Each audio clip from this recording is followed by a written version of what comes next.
heard before the lunch. But there is also kind of generational structure. We had first Gen Z, then we had millennials, and now at the end we have baby boomers. So, okay, so we have to... Silent generation. So thank you for still being with us. My name is Milica Pešić. I am Executive Director of Media Diversity Institute, which is based in London, which is a kind of alma mater of Media Diversity Institute Western Balkan, Media Diversity Institute globally in Brussels, Media Diversity South Caucasus, so our sister organizations. And I'd like, as you know, to build on what we've already discussed today, and we heard so many examples of the challenges we've been going through in this region as civil society organizations, as media organizations, some solutions as well, and now we want to move to regulating particularly social media. So we have 3 panelists here, and I can see the names up there.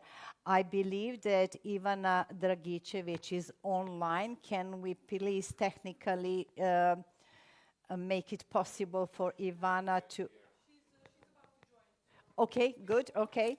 So I'll introduce Ivana in a second when she appears. Then let's start from Snježana, though everyone knows Snježana Milivojević, media expert, a former professor of communication, former dean of one of the leading universities in Gulf, sorry? Everything former, and current media expert. And then we have another former and current, so Thomas Hughes, who is former executive director of Article 19, fantastic freedom of expression organization in London, then former director of Meta Oversight board. So he's probably heard all of your complaints while he was still there. And now, shall I say founder and CEO of Appeal Center Europe. And you'll tell us more about this because this is quite a new concept, which I believe can be really, really helpful, kind of organization, helpful to organizations fighting hate speech, fighting disinformation, and Thomas will tell us more. Before Ivana appears, I will introduce her. She basically put in her own CV statistically Croatia's most awarded journalist, and I believe Ivana put the facts right. The most recent award she got was in 2024, Gordana Suša TV Journalism Award. It's award Media Diversity Institute contributes a lot to. She's also a founder of the Europe Future Center, alumna of the Reuters Foundation, member of the selection committee for David Rockefeller Fellows at the Trilateral Commission, and a lot of other things our lovely Ivana has been doing. So I hope Ivana will join us. Believe it or not, we couldn't bring her here because there were no seats on the flight from Zagreb to Belgrade. There is still some problem between Zagreb and Belgrade. So shall we start then, Snježana, with you? I sent some questions to my panelists before this event just to make sure that they will share with you what we need to hear from them. Main challenges, we've heard most of them, what they think about main challenges when we talk about polarization and the role of social media, the benefits from the EC Troika new acts, DSA, Digital Service Act, DMA, Digital Markets Act, EMFA, European Media Freedom Act. Then are we citizens beneficiaries or victims of social media platforms? Changes after the inauguration of Trump. Many civil society organizations and NGOs have been affected, so what they think about it, and should we, organizations which are very much focused on DEI, diversity, equality, inclusion, should be quieter now after the inauguration, or just fight fight harder. So please, 5 minutes each of you, and then we'll, I hope, have a time for some questions from the audience. Snježana, please. Yeah. Okay. Good afternoon to everybody, and thank you for the invitation. Well, Milica said 5 minutes for 6 questions, which is obviously impossible. Yeah, I have not mastered the short video form yet. So just remind me if I skip something, but in a nutshell, I don't think there is a biggest challenge. I think everything is challenge. This is the difficult answer today, because we live in an entirely different media environment than we used to even 10 years ago. And not to mention 2 centuries ago, media have changed slowly. The media that we used to know don't exist anymore. I think there is some hybrid system where there are some traditional media and some whatever social media. So I think all challenges are at stake. Technologically, first of all, we live in a world of permanent innovation. So this is not like a challenge, technological challenge that we have one-off, a television appears and then the media setting adopts. No, this is something that we don't even know what we're talking about, and something new appears. On the top of everything, it's AI. Probably I would not be the only one to say that maybe that's the one single challenge, if I had to pick. But what is important about technology is what critical theorists a long time ago told us, that technologies are a challenge, and then they change the world not when they're first invented, but when everybody starts to use them. So this is what we see now, because everybody is communicating with everybody, and we don't have the infrastructure, we don't have the system which is in place to support that. So this is a set of technological challenges, and there are much more. There are policy challenges, we will talk probably about that. Let me just remind you that the European Union didn't have a unified media policy. Media were always national institutions, and there was no media policy from the level of the European Union, which means that also there are no legal instruments to support whatever normatively there is. And normatively, European, whatever common media space relies on 3 pillars: freedom of speech or freedom of the media, independence of the media, and pluralism. And the new EMFA, why this is so revolutionary, I think it's a revolutionary act, is that firstly, this is the first media law that applies to entire Europe from the level of the European Union, which will be overseen by the European Commission and with the new media board, which we never had before. So this is something very different. It applies to all media services that are circulating throughout the European common space, originating outside or inside the European Union, which is also different because the big scare started in 2016, Brexit, Trump, and the Russian misinformation invasion. And the first time in the history of the Western civilization that they built defense mechanisms on their borders against information coming from the outside. But it also, because it is applied from the European Union to the all countries, is meant to fight disinformation or media perils that are coming within the European Union. And quite often they mention Poland or Hungary or any other country that might join whatever digital populism or democratic backsliding in general, which is mostly based on losing freedom of speech or degrading freedom of speech. So in that sense... 1 minute. Yeah. Okay. No, we'll go, but just to keep... Okay. So in that sense, it is very important then that from the level of European Union it could be reacted in such cases, which was not the case ago. And I think the most important thing for the EMFA is that it does many things. It only has 20 articles. It's a small act, 28. But, you know, First Amendment is even shorter, but it's revolutionary.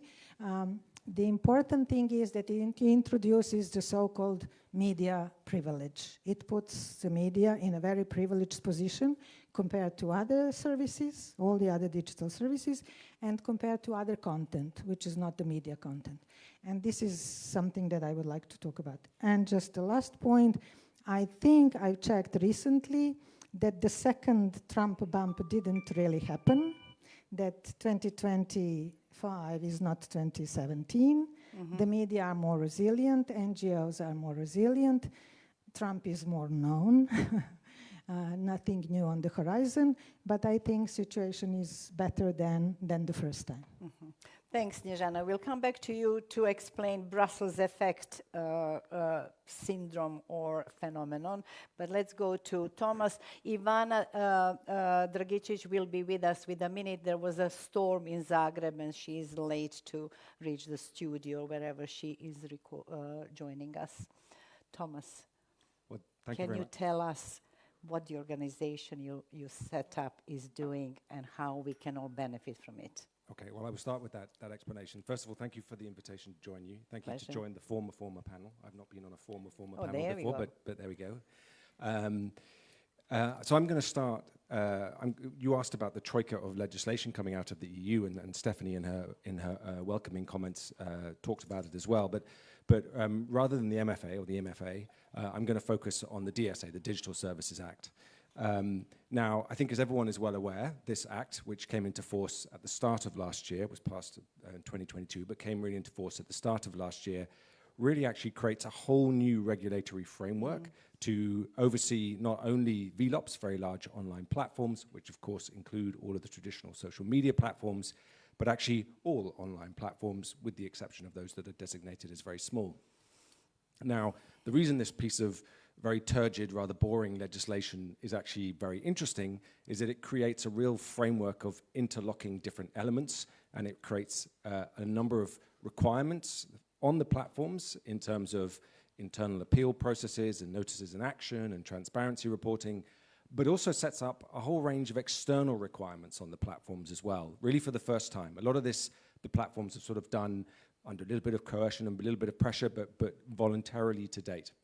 So those elements, the key elements within that, trusted flaggers, systemic risks, and very importantly, access to data for vetted researchers, but also what the Appeal Centre Europe does, my organization does, which is out-of-court dispute settlement. Again, sounds very turgid and boring, but let me explain to you what it is, and I think we'll probably quite quickly identify the relevance in this particular kind of ecosystem. So essentially, the Appeal Centre Europe was set up at the tail end of last year, really became operational at the start of this year. So we're very new, we're a very young organization.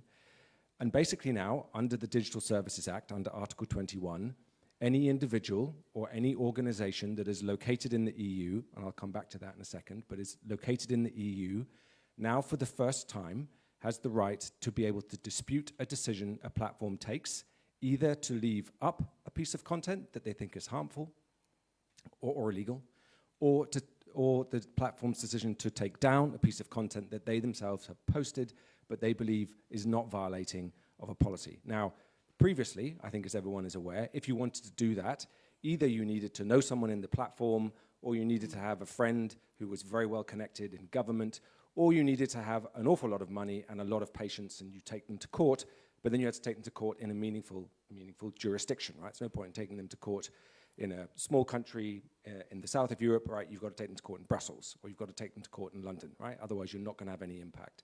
So basically, it's out of reach. For the vast majority of people and organizations, it's entirely out of reach.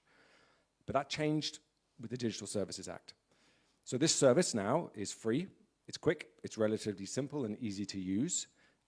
We will be publishing our first 6 months of data quite shortly. We have received, please keep this to yourself for the time being, but over 10,000 disputes in the first 6 months. So people are really interested in using this, right? There is a real demand for this. Appeal Center Europe, we've started working our way through the largest platforms. So we have all of the meta platforms, so Facebook, Instagram, and Threads. We do X, YouTube, and Pinterest. Sorry, not X, excuse me. We do TikTok and Pinterest and YouTube, and we are coming to X a little bit later in the year or early next year. And we will continue to move through the platforms incrementally one by one. And basically it means that now for the first time, you have a route to be able to challenge, as I say, what the platforms do. There are two levels that this becomes interesting, I think. Level one is that if you want a particular piece of content removed or restored, right, it gives you a route to go and do that immediately and directly. When we first started doing it, and I should mention it's free, right? It's free to users to use. When we first started doing it, our average time was about 111 days. Now we're down to 19 days to issue a decision, and I hope we will get down to even fewer than that. So it's 1 minute. So it moves quite fast. But there's a secondary point to this, which is that in the legislation, buried deep in the legislation, there is a tie between Article 21, out-of-court dispute settlement, and Article 35, which is to do with systemic risks. So systemic risks are where there is an accumulative impact on rights that is a result of a product design of a platform. So what do I mean by that? Basically, simplistically put, if you can demonstrate that there is a repeated pattern of violation targeting a particular community, a particular group, with a particular type of hate speech or misinformation or abuse or harassment or regulated goods or eating disorders, whatever, all of these issues are covered by the policies. If you can demonstrate that the platforms are repeatedly not taking down that, then that becomes an issue for the regulator under a systemic risk, and that then opens up the possibility of enforcement action and brings into play the whole element of, I guess I'm time, but the whole element of in terms of regulation. And last but not least, very importantly, you have to be located in the EU to submit this dispute. So you have to be physically in the EU, and the content has to be visible in the EU. But that content could be, so I'm just going to use an example of Serbia, it could be in Serbian, it could be posted in Serbia, it could be about a Serbian politician, but as long as it can be seen in the EU and read by someone in the EU, and the person is in the EU or the organization is in the EU that raises the dispute, that is very legitimate, that is in scope. And the drafters of the legislation in the European Union and Commission did that purposely so, right? It's got an extraterritorial element to it. Now we can discuss and debate how appropriate that is, but that is the way the legislation is drafted. I didn't answer any of your other questions, but I'm hoping I can do so later. We'll come back to you, definitely, because we need more help from you. Here is our Ivana. Ivana, can you hear us? Can you see us? Welcome to Belgrade, virtually. I can see you and hear you, so sorry for this because it's been chaotic. Thanks.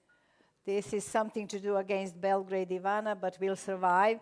So welcome, really. Lovely seeing you. I already introduced you, so you know the questions I sent to you, but something you really wanted to talk about is, are we beneficiaries of, as users of social media, or are we the victims? So Ivana, the floor is yours, 5 minutes, and then we'll have a little debate between the panelists and answer some more questions.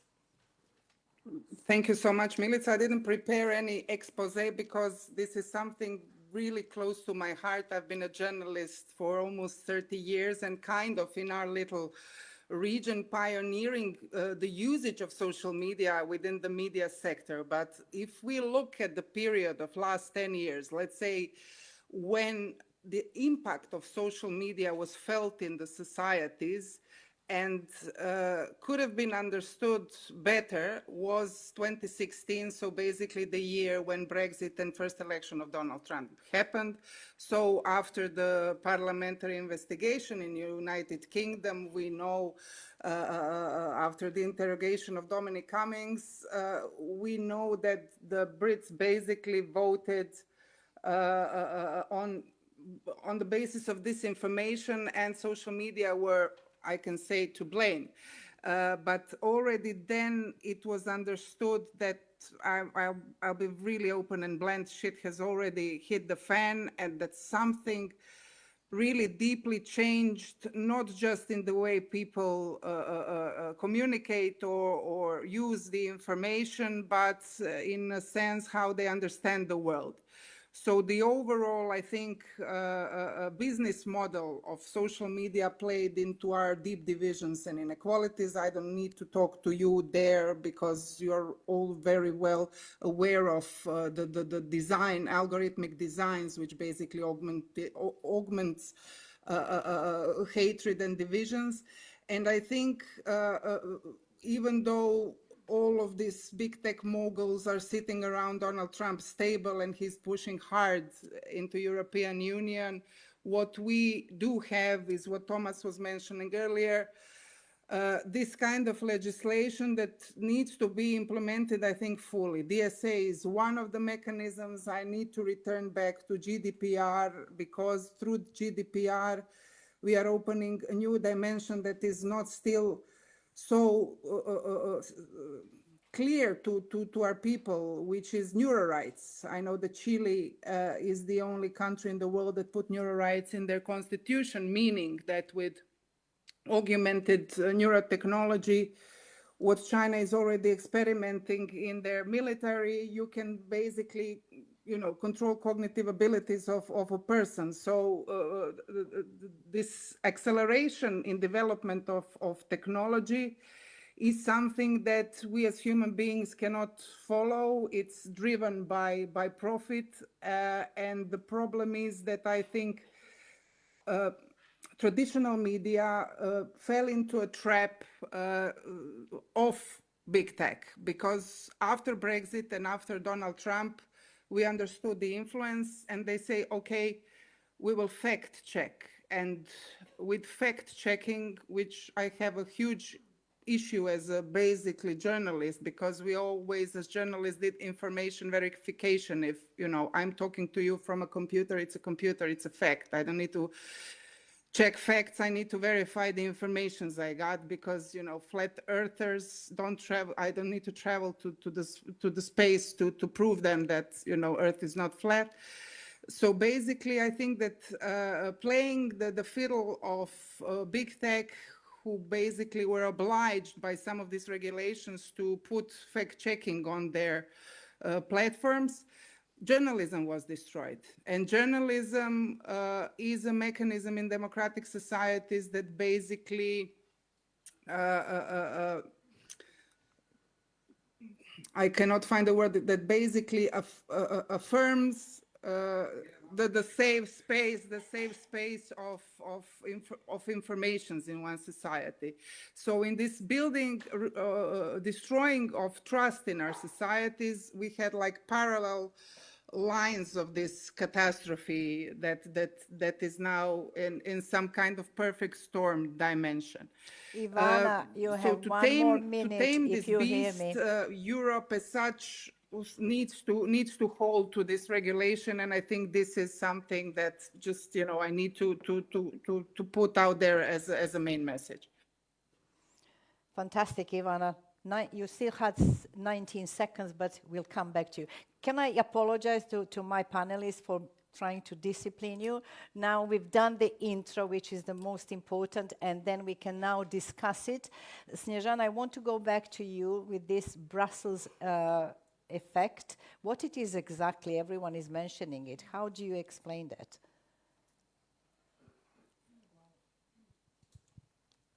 Take this one. Yeah. Okay. Well, we all mentioned it indirectly.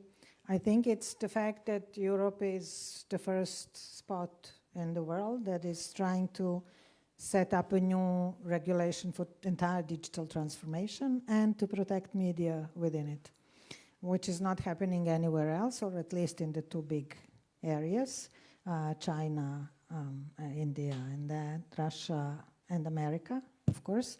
But many other countries, I've heard that there is a Brazilian DSA, and there is Australia, and the UK has new regulations. So this is a spillover from Europe, setting an example that the entire digital transformation has to be regulated in a new framework, because this is a new media environment. And since I'm I try to answer your questions, but now I'm skipping. I just want to say one thing. If we're mentioning, I know that nobody likes regulation, but this is the only thing that we as consumers and the media have on our side now. Big tech is too strong, it's very powerful, it's got resources, and it's not on the side of media, and it's not on the side of the citizens. And this is, again, the first time in history that the gatekeeping role of the media has been bypassed by the digital media, that the role of the media in our democracies are changing. And these 4 types of systemic risks that still to be developed, but we know that there are 4 areas of systemic risks, are providing just one context. The other context is this media privilege. I really want to talk about it. That European constitutional tradition is different from American, and protection of special role of the media, traditional media, I must say, within the European Media Freedom Act has been guaranteed. And this is really new. I think there are 2 types of arguments. One is complaining that this is privileging traditional media and potentially disseminators of disinformation, if they do so. And the other thing is, why should traditional media be protected? What is so important about them? So we can discuss that. But I think, for me, this is the crucial thing that European Media Freedom Act is bringing, along with guaranteeing a new right of citizens of Europe or receivers of information to have access to plurality of editorially curated high-quality information. Before, we had the right to access to information. Now, the European Union is guaranteed that there should be pluralism of editorially curated information, and it has to find mechanisms to enforce that, not just to say that that is a right. And this is why EMFA is different from DCA, or I mean, of course it's different, but is giving a completely new protection to traditional media compared to all the other digital services. If it was only for DCA and DMA, media services and media providers would be just one more provider of services. Now they are put in a different category. Thanks, Snježana. We'll come back to you to see how in the Balkans that can function. Thomas, we have trusted flaggers status with Google and with Meta, and it helped us to a certain point, depending on the region. Like in Sri Lanka, the percentage of successful complaints to different social media is almost 60%. In the European Union is around 40%. In MENA region, Gulf, Middle East, North Africa is around 50%. So we now believe, if we come to you, that you can help us be more heard and more successful in our complaints. So how can we settle this out-of-court cases with such powerful platforms that the governments cannot deal with? And then I'll come to you, Ivana, to see how EMFA can work in your view. Well, I would say governments can deal with them. Maybe individual national governments can't. But coming back to the point around what functions and where you can apply pressure on platforms, they are, in the end of the day, I mean, you asked the question earlier, you know, are we, I think, beneficiaries or victims? And in the end of the day, it's neither. We're commodities, right? We're commodities. Like we are slithers of data, and then we all know this, right? Then they sell that data onto advertisers, essentially, if they're not selling a direct service. So that's what we are to them. So they're interested in markets. Which are the big markets? And within those markets, there are 2 groups that they really pay attention to. This has been my experience with the Oversight Board. The first one is advertisers, who tend not to work as a collective mass. They actually have on occasion, but they have a lot of influence. And then the other one, which always astounds me, because when I'm speaking to regulators, the other one is regulators, when I'm speaking to them, they so often misunderstand essentially the scale of influence that they have, right? But the other one is regulators. And there you need to have regulator that has control over a major market, right? The platform is not interested in a small market, right? It makes no difference to their bottom line. They're businesses, right? It makes no difference to their bottom line. So you've got the US, right? The regulated FCC is not interested, and particularly now, not really interested. There are some court cases going through various different courts in the US, but basically there is no sort of centralized regulation. You've got India. There are committees, regulatory committees set up in India, but the market, even though it's an enormous country, is not big enough. China, let's not bother talking about it because it's totally, you know. So the European Union is the last major market of interest, right? So they do pay close attention to the European Union. So what a regulator tells a company, they pay, as I say, they are very listening very closely and trying to avoid any regulatory action that may come as a result. So part of the problem, I think, that many organizations have, particularly those that have been set up as trusted flaggers or have trusted flagger status in the past, is that they have, for good reason, built up an assumption that they almost need to go cap in hand. Does that translate well? Cap in hand to the companies, right? They have to engage the companies and request them very kindly and build a relationship with the company and hope that the company will pay attention to them and listen to them and really try and do roundtables and bring policy people from the companies and carry good favor with the companies, right? And in reality, that really makes no difference. It really, I hate to say it, but it really makes no difference. First of all, because the people you're talking to in those companies are public policy people, right? They are not the legal teams, and they are not the trust and safety teams, so they are not the people that are making those decisions. And secondly, when they turn over those individuals, you lose those contacts, and you've got to go back and rebuild them. And actually, the influence of those individuals in the company, unless you're highlighting something really problematic, is very small. What you need to do is put pressure on the companies. And if you create, at scale, a case through out-of-court dispute settlement, you will create pressure on the companies. They will pay attention to you. They might not like you, right? But they will come back to you because they know that you are carrying influence with the regulator.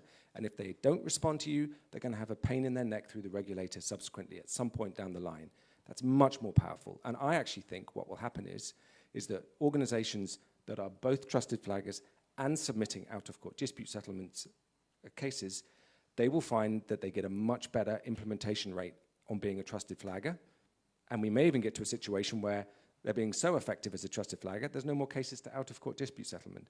But if that were the situation, I would be very pleased. I would count the Appeal Centre Europe as highly successful and close it the next day, right? Because that's exactly the change that we're collectively looking for here. So I would say do both. They're not mutually exclusive. Do both and look for every point of leverage and pressure that you can find on the platforms.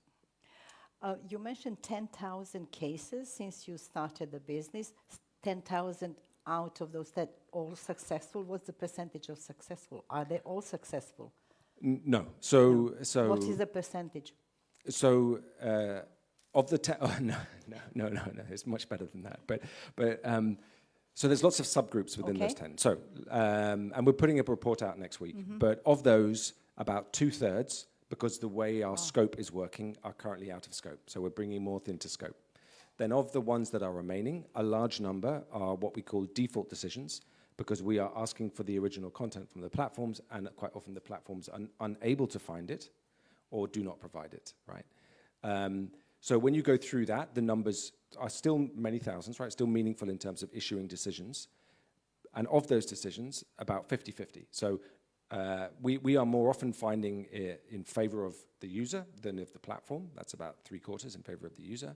And then in terms of implementation rates, it's about 50-50.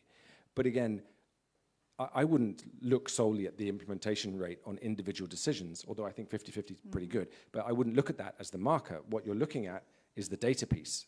If you're an individual, I accept. What you want is either to get the content taken down or have your content restored. If you're an organization, I don't think you're here for the individual content. In my appreciation, having run a civil society organization before, you want change. You want systemic change. You want the platform to change the way it's handling all of this content, not just the cases that you find, which are probably only a small slither of everything that exists.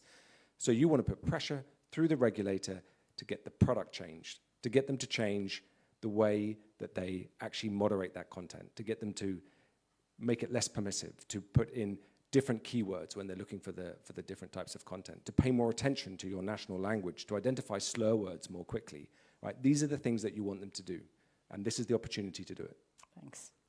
Ivana, EMFA, you talked at the Voice Festival in Zagreb last February. There were lots of journalists and NGOs there. How do you see the work of EMFA in authoritarian, semi-authoritarian regimes?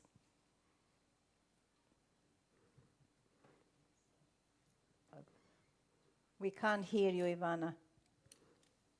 As we are talking at the conference, which is basically organized by Reporting Diversity Network, and listening to all of this and the situation in which we are, I think it's really important to emphasize that Europe is in war, and the biggest investment in Europe today is in defense industry from the one side. From the second side, this new, what you said, authoritarian, semi-authoritarian models are directly targeting diversity, and they're basically changing the meaning of words and concepts as freedom, as media, etc., etc. So we do have a huge issue. And when you ask me about implementation of EMFA and the example of the journalism festival that was organized by European University in Florence and lots of media organizations from European Federation of Journalists, in this proposal of the financing of EMFA, there is, I think, 0.8% allocated for a journalism festival.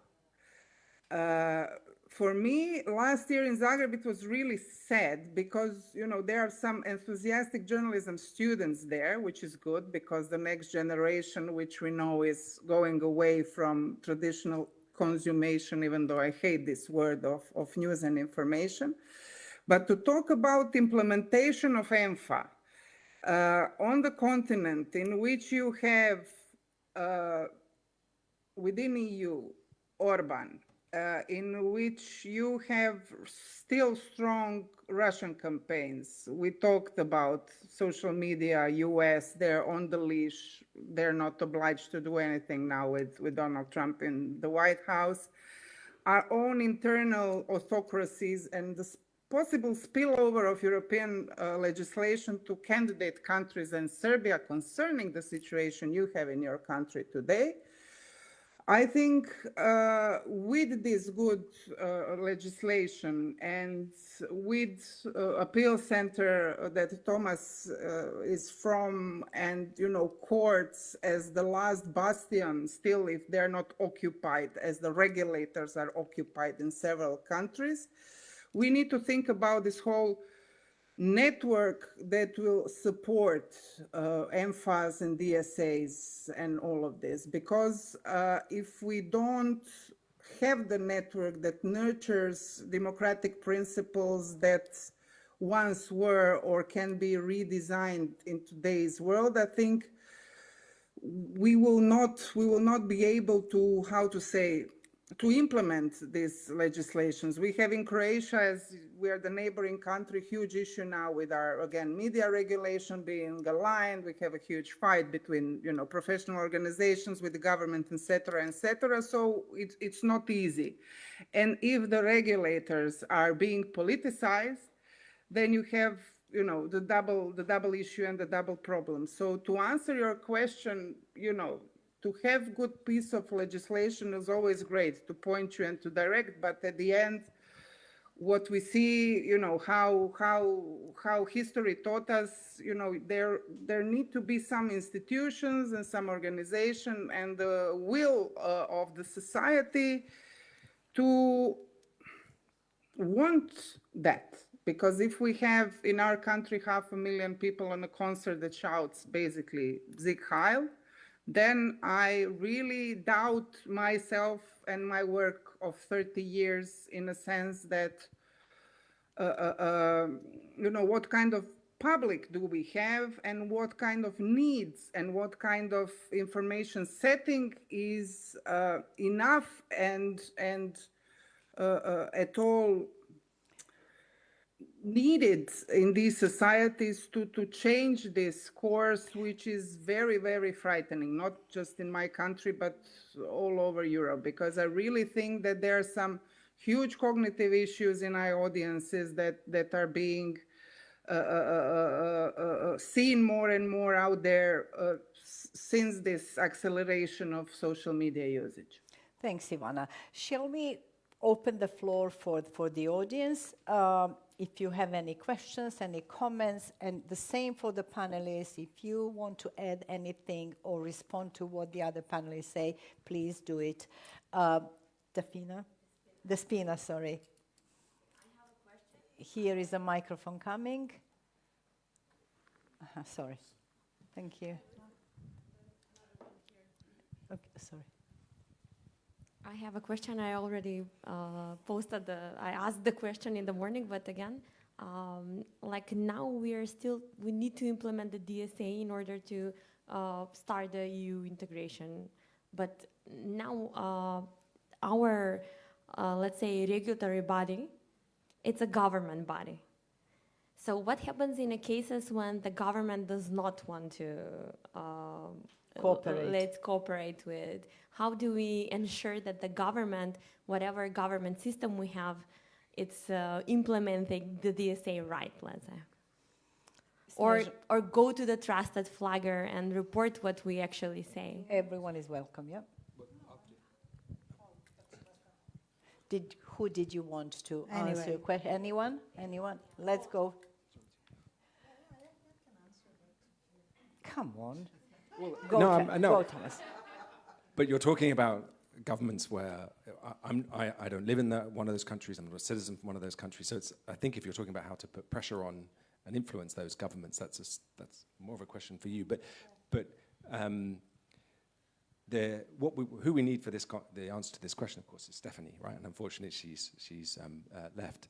But essentially, to the point you're raising, as countries go through alignment, assumedly as they all will, and they transpose versions of the Digital Services Act, the DMA, the MFA, into national law, they should then create the same structures and systems that you see now existing within the EU, but without, obviously, the EU regulator as being the enforcing regulator. It'll be a national regulator, and without the potential of reach across the entire EU market.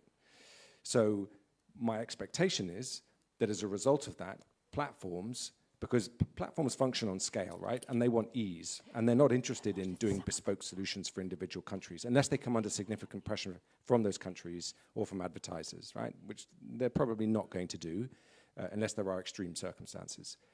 So the probability is that the platform will just adjust and incorporate those countries, any country that has passed similar legislation, into the same frameworks that it uses to apply in the EU as well, because that's easy, that's simple for them to do, right? And they will do that preemptively of potential accession as well, but they'll just do it because that is the model that creates the least friction and reduces cost for them. So if they do that, which I assume they would, then what we discussed earlier in terms of how you might leverage EU regulation from outside of the EU should become a lot easier.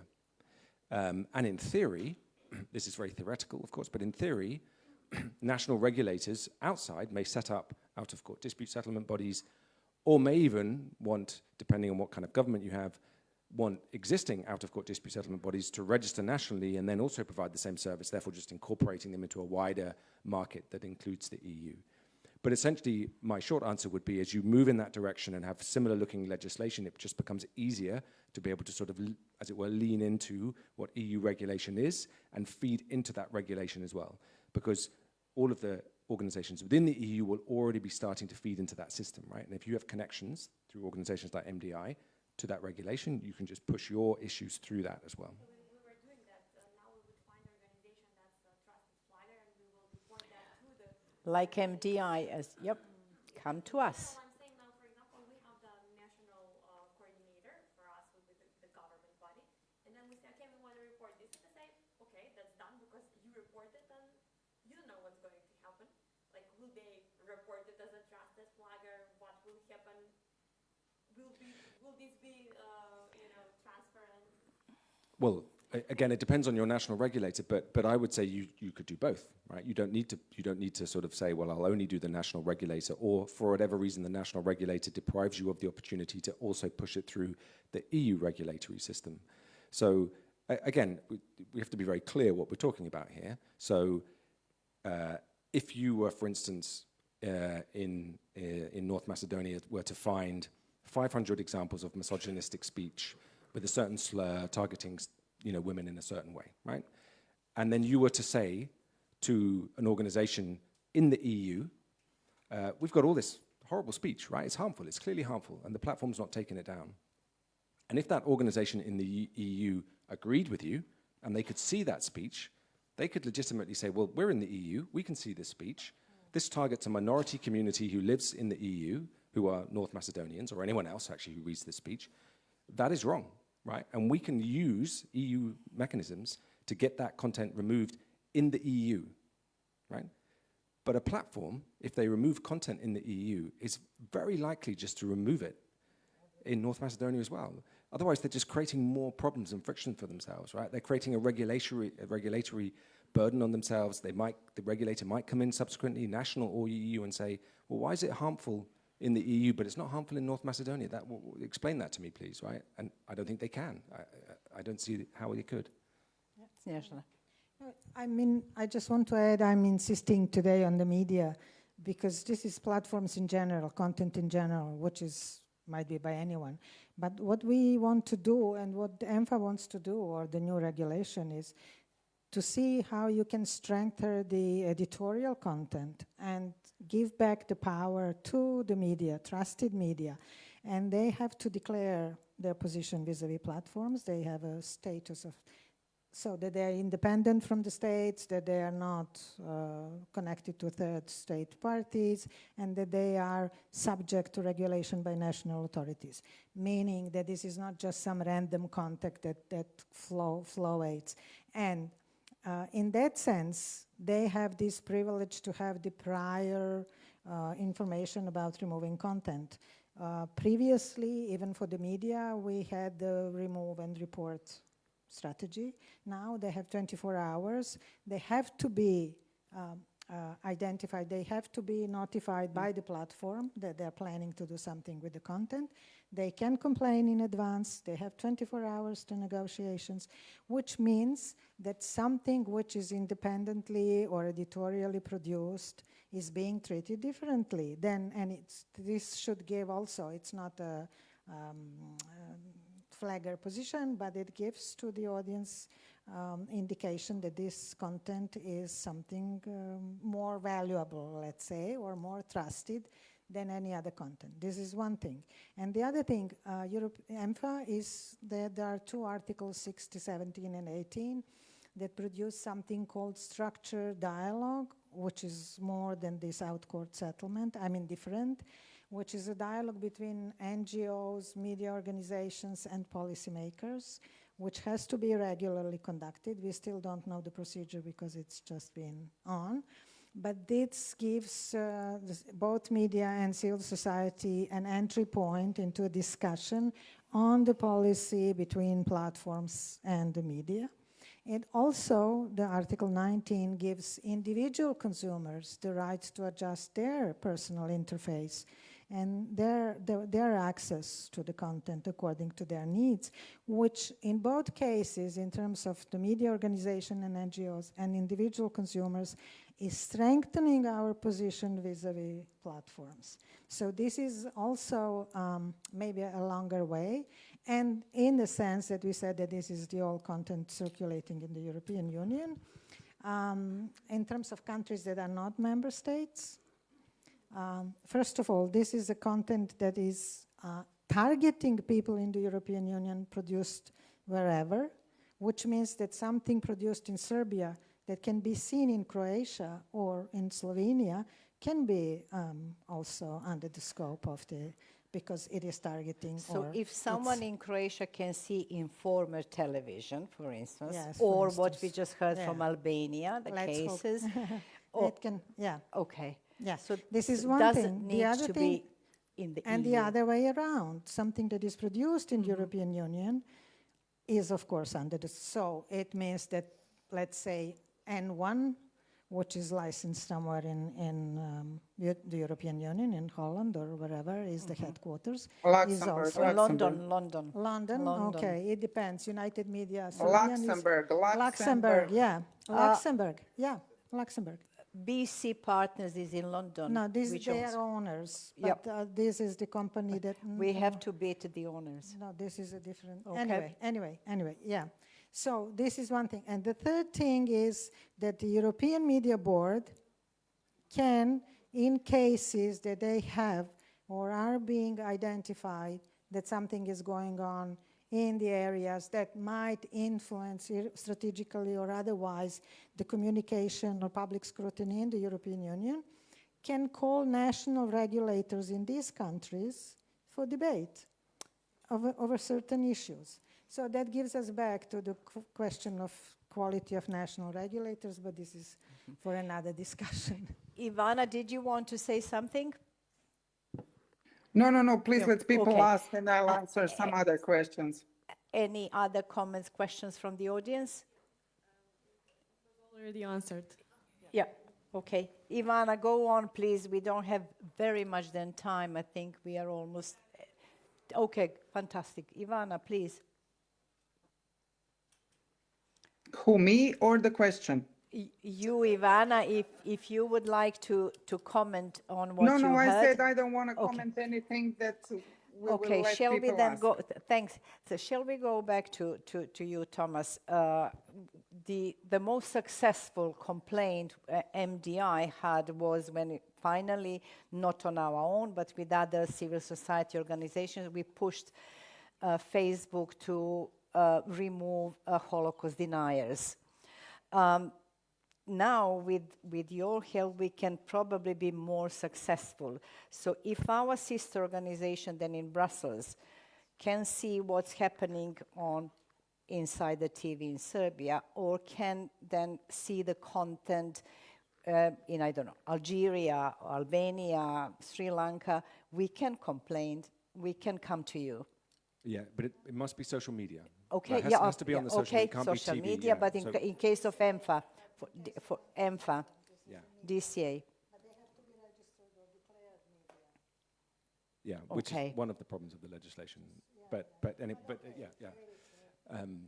Yeah. So in short, In case of DSA, let's talk about DSA and then we'll move to EMFA because I don't know registered, but let's go back there. But what I would stress about the way that the DSA works and out-of-court dispute settlement is that, particularly for civil society, you need to put aside your sort of traditional understanding of how you might achieve change through a judicial or legal process, right? In an offline world, you would look for the most emblematic, obvious case, and you would take that one case through court, and you would spend 100,000 euros, whatever it cost, 6 months or 12 months or 18 months, and at the end of that case, you would hope that you've created a precedent which other courts would then apply, and you would pay a big fine or whatever it was to the corporation, and so on and so forth, right? This is not the way out-of-court dispute settlement works.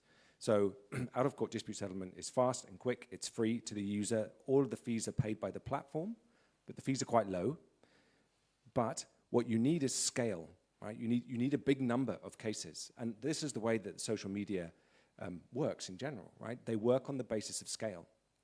So they will make policy decisions as to what they leave up, what they take down, so on and so forth, not by the severity and the impact of an individual case, although there may be some exceptions, right? But normally not by that. Exceptions they are not interested in, right? They're data scientists. They're not interested in the 0.0001%.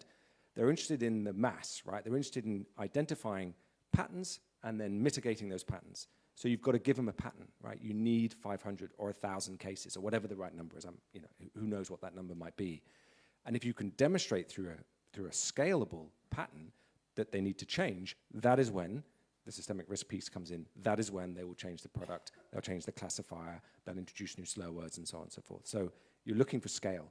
And I think someone earlier on mentioned on a previous panel that one of the really sort of galling, frustrating things about this whole sector is that actually civil society has had to take on the burden of what companies should otherwise be doing, or regulators or other parties, which is to police, right? Which is to find this content and report it.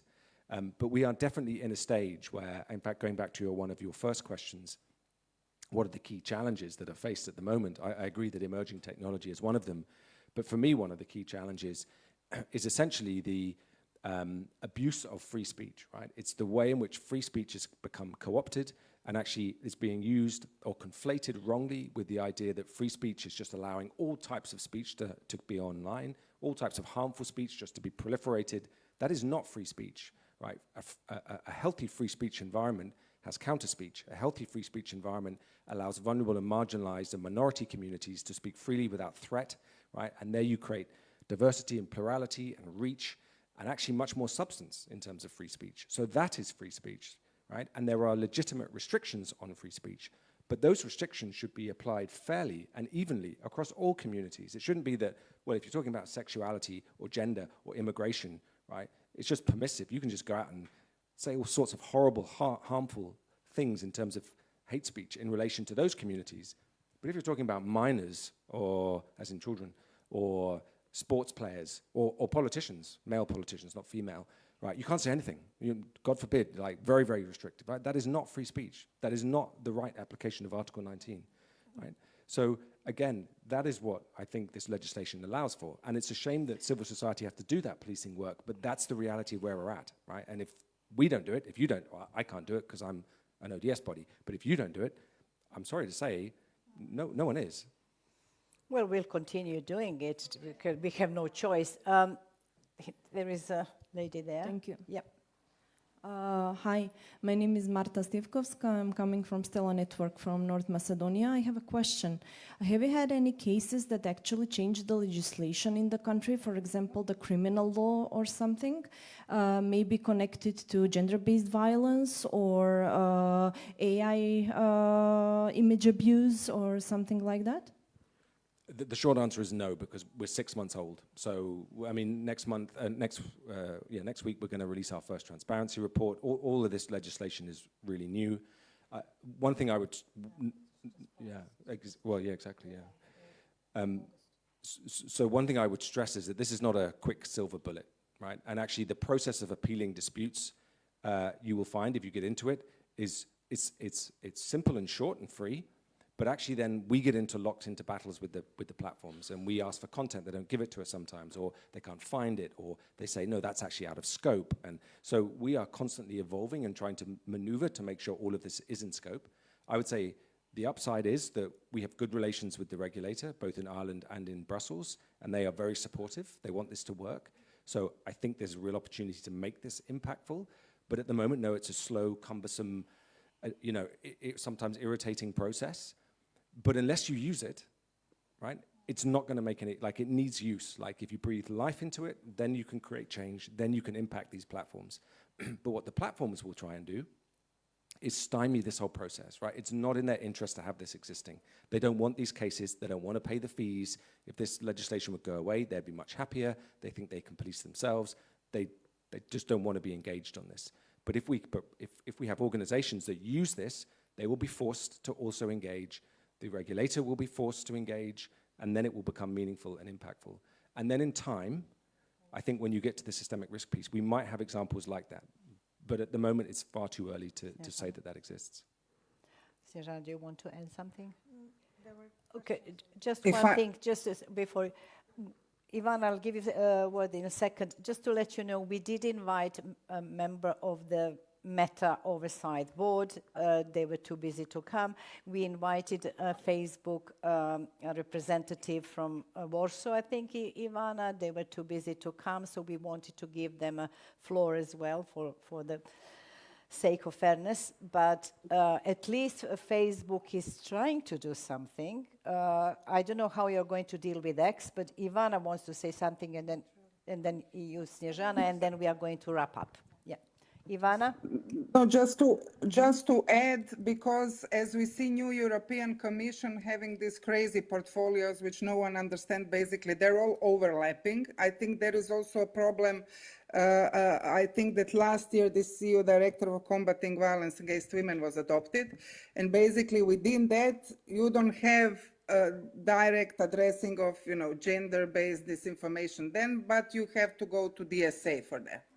So these kind of things are really, I think, important for what Thomas said, unfortunately, NGOs to monitor, because you need to go to various pillars of understanding who is in charge for what in this commission, and what piece of legislation or directives are there for each and every part of that. And I think this is the obstacle of effectiveness also.